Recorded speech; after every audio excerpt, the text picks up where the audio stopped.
En Europa suenan tambores de guerra. De guerra, sí. Nadie habla de ellos, solo algunos líderes se atreven. Rusia golpea, Irán amenaza, China avanza. En Estados Unidos las elecciones rozan la caricatura. No iba a decirlo, pero lo voy a decir. Entre la senilidad y el delito. En América Latina los viejos flagelos perduran. El caudillismo, la pobreza, la polarización. ¿Y qué decir de España? Eso daría para otra conferencia. Y sin embargo, yo no consigo desanimarme y ustedes tampoco deben hacerlo. Todo lo contrario. El pesimismo es la coartada de los cobardes. La excusa para no hacer nada, quedarse en casa. Total, topa todo mal, ¿no? Y algo mucho peor. El pesimismo es el mejor aliado del populismo y del autoritarismo. La vida al baño María no existe, y mucho menos la militancia democrática, el patriotismo al baño María. Defender la libertad, denunciar el abuso de poder, combatir el crimen y la corrupción, nada de esto puede hacerse sin un alto grado de resistencia, sin conflicto y sin coste. A veces ese coste supera lo más sagrado. Pienso en mi queridísima amiga María Corina Machado, una heroína en Venezuela. En Alexei Navalny, un mártir en Rusia, asesinado por Putin. En el valiente Zelensky, luchando en Ucrania por la democracia, por la libertad de toda Europa. En las mujeres iraníes, ejecutadas por el simple hecho de quitarse el velo y pasear sus melenas al viento. Y pienso también en los cientos, se dice pronto, de políticos mexicanos asesinados en los últimos años por defender sus ideas, sus proyectos distintos.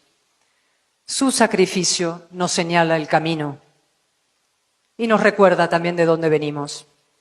La construcción del orden liberal costó sangre, sudor y lágrimas. Lo saben muy bien los grandes industriales de Querétaro, que son de los más importantes, no solo de México, sino del mundo, ¿no? Las empresas compiten hoy salvajemente para captar talento. Lo que buscan es talento. Pero para poder captar talento, antes tiene que haberlo. Y a este ritmo cada vez habrá menos. Uno de los fenómenos más alucinantes y nocivos de la última década es precisamente la destrucción de la figura del experto. Derribado de su pedestal, como las estatuas de Cristóbal Colón, o de Washington, o de David Hume, la de Churchill la intentaron tumbar también. Lo llamaban racista, Churchill, que acabó con el nazismo. Bueno. El periodista degradado a la condición de tuitero. El parlamentario, yo, convertido en palmero, ¿no? Los que aplauden al grupo. Los científicos homologados a los curanderos. Y en cambio, el influencer erigido en maestro preceptor, ¿no? El instagramer, lo máximo, un oráculo. Y cualquiera elegido presidente del gobierno. Flotamos en la era de la mediocridad. El conocimiento, la experiencia, el mérito, los hechos, la ley, el esfuerzo, los pilares del progreso han sido arrumbados, apartados, como si conformaran un canon caduco, el reaccionario mundo de ayer. México, esta nación admirable, este país formidable, esta potencia económica y cultural impresionante, está siendo tomada por el crimen organizado con la complacencia de quienes deberían defenderla. Abrazos, no balazos. Más bien abrazos a los que dan balazos. El eslogan, como dije entonces, es muy bonito, redondo. El resultado, en cambio, es devastador. Devastador para la democracia y sobre todo para los jóvenes. Miles de jóvenes mexicanos se están matando y muriendo. Miles de jóvenes mexicanos están viendo truncadas sus vidas en los cementerios y en el AMPA. Y esto no es responsabilidad solo de los criminales. También lo es de quienes diseñan y aplican las políticas de seguridad. Para eso estamos los políticos, los gobernantes.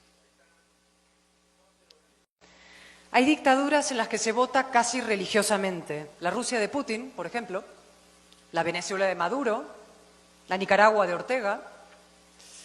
El populista es el burro de Troya de la democracia. Y digo burro porque no vamos a ennoblecerlo con lo del caballo. el burro de Troya de la democracia, que se aprovecha la ignorancia, además. Se disfraza de demócrata para reventar la democracia desde el interior. Convoca elecciones, sí, pero luego hace trampas. Manipula el censo y las encuestas. Compra votos. Una paguita por aquí, un subsidio por allí, una ayuda por allá. Hace campaña a favor de sí mismo, de su marioneta, aunque la ley lo prohíba. Y sobre todo utiliza los recursos del Estado, es decir, los de todos, para sabotear a sus adversarios. El populista tolera que exista algo llamado oposición, algo llamado Congreso, algo llamado Poder Judicial, pero luego los acosa, los doblega y los anula. En una falsa democracia populista hay contrapoderes, sí, pero son de cartón piedra. Hay jueces, sí, pero sirven al gobierno. Hay un Instituto Electoral Nacional, pero el gobierno lo controla o lo intenta controlar. Hay leyes, sí, pero el gobierno las aplica a conveniencia, látigo para el adversario, impunidad para los amigos. Y también hay periodistas, por supuesto. El populista tiene dos pésimas costumbres. La primera consiste en tratar a los ciudadanos como si fueran niños menores de edad, a los que no se les puede decir la verdad, no vaya a ser que no la entiendan, o peor aún, que sí la entiendan y luego no les voten. Esa pésima costumbre se multiplica en los discursos dirigidos a los jóvenes. Ahí el populista se convierte en el hada madrina de un cuento infantil. Todo mimos, todo halagos, todo promesas de imposible cumplimiento. En realidad, más que una hada madrina, el populista es un padrino, a lo Vito Corleone. O por seguir con la metáfora cinematográfica. ¿Se acuerdan del Libro de la Selva? Versión Disney. Hay un personaje. El populista es como la serpiente Kaa, que le canturrea a un hipnotizado Mowgli.